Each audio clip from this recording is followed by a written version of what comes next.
Putusan nomor 90 adalah salah satu ujian terberat yang dihadapi Mahkamah, yaitu yaitu ketika kontestasi pemilihan Presiden 2024 menjadikan ruang sidang Mahkamah Konstitusi menjadi ajang pertarungan yang sayangnya tidak selalu tulus demi kepentingan bangsa dan negara. Sehingga yang mengemuka adalah kepentingan politik kemenangan tanpa memperhatikan politik keindonesiaan. Seharusnya sebagai lembaga yang didaulat menjaga konstitusi dan demokrasi, the guardian of constitution and democracy, apalagi diisi oleh hakim konstitusi yang bersyarat negarawan, Mahkamah seharusnya tahan akan godaan intervensi baik berupa kekuasaan ataupun kekayaan. Namun sayangnya dalam pandangan pelapor, putusan 90 menunjukkan bagaimana Mahkamah telah ditundukkan oleh kepentingan untuk memenangkan kekuasaan dengan cara mengubah aturan perundangan yang seharusnya tidak bijak dan tidak boleh dilakukan. Apalagi perubahan peraturan tentang syarat umur capres-cawapres itu menggunakan tangan hakim terlapor yang seharusnya mengundurkan diri karena perkara tersebut mempunyai kepentingan langsung dengan keluarganya, yaitu Presiden Joko Widodo dan anaknya Gibran Rakabuming Raka. Kepentingan mana sudah tidak termanfaatkan karena telah menjadi fakta hukum dengan didaftarkannya Gibran Jokowi sebagai pasangan calon wakil presiden ke Komisi Pemilihan Umum, dengan salah satunya memanfaatkan ketentuan baru terkait syarat umur dalam putusan 90 yang baru saja diputuskan oleh Mahkamah tersebut. Bukan saja keputusan itu bertentangan dengan prinsip imparsialitas, di mana seharusnya hakim terlapor mengundurkan diri sesuai konsep judicial disqualification, tetapi yang lebih mengganggu adalah putusan 90 terindikasi merupakan hasil kerja dari suatu kejahatan yang terencana dan terorganisir, plain and organized crime, sehingga layak pelapor tasbihkan sebagai mega skandal Mahkamah Keluarga. Karena tingkat pelanggaran etik dan kejahatan politik yang dilakukan sifatnya sangat merusak dan meruntuhkan pilar kewibawaan Mahkamah Konstitusi, mega skandal Mahkamah Keluarga tersebut melibatkan 3 elemen tertinggi, yaitu 1. Orang nomor 1, yaitu the first Chief Justice, Ketua Mahkamah Konstitusi. 2.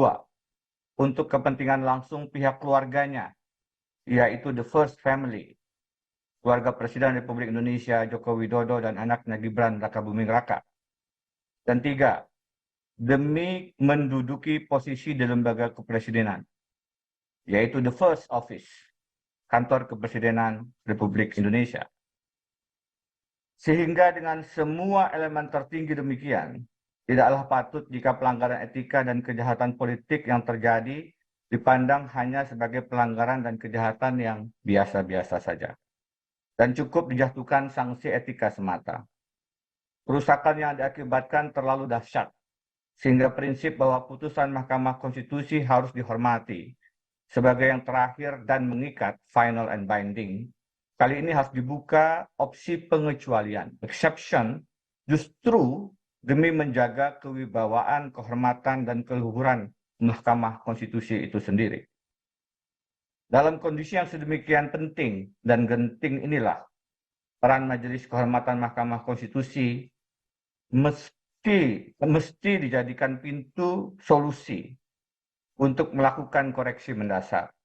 Bukan hanya dengan menjatuhkan sanksi etis berupa pemberhentian dengan tidak hormat kepada hakim terlapor, tapi yang lebih penting adalah menilai dan membuka ruang koreksi atas putusan 90 yang telah direkayasa dan dimanipulasi oleh hakim terlapor dan kekuatan kekuasaan yang mendesain kejahatan yang terencana dan terorganisir tersebut, plan and organized crime. Itu sebabnya pelapor dengan penuh kerendahan hati berdoa agar Majelis Kehormatan Mahkamah yang Mulia berkenan menggunakan amanah yang sekarang ada di pundak Majelis yang Mulia untuk bukan hanya menyelamatkan Mahkamah Konstitusi ataupun pemilihan Presiden 2024, tetapi lebih jauh menyelamatkan negara hukum Indonesia. Pelapor mengusulkan putusan 90 tidak boleh dimanfaatkan ataupun dinikmati keuntungannya oleh para pihak yang telah dengan sengaja memanfaatkan hubungan kekerabatan antara hakim terlapor dengan Presiden Joko Widodo. Pemanfaatan relasi keluarga demikian bukan hanya koruptif, kolutif, dan nepotis, tetapi juga telah merendahkan dan mempermalukan lembaga mahkamah yang seharusnya dijaga dengan segala daya dan upaya kehormatannya. Karena itulah pelapor mengusulkan putusan 90 tidak boleh digunakan sebagai dasar untuk maju berkompetisi dalam Pilpres 2024. Perlu ada putusan provisi untuk menunda pelaksanaan dari putusan 90 yang menabrak nalar dan moral konstitusional tersebut. Lebih jauh, dengan menerapkan penyelamatan keadilan konstitusional, constitutional restorative justice, maka Majelis Kehormatan yang mulia semoga berkenan untuk menyatakan tidak sah putusan 90 atau paling tidak memerintahkan agar Mahkamah Konstitusi melakukan pemeriksaan ulang perkara 90 tersebut dengan komposisi hakim yang berbeda tanpa hakim terlapor. Lebih jauh, untuk menghindari putusan Majelis Kehormatan tidak dilaksanakan dalam tenggat waktu Pilpres yang sangat sempit dan menghindari upaya banding disalahgunakan untuk menunda eksekusi, maka pelapor meminta dilaksanakannya putusan Majelis Kehormatan meskipun ada upaya hukum banding. Wait for bar, bitch for art.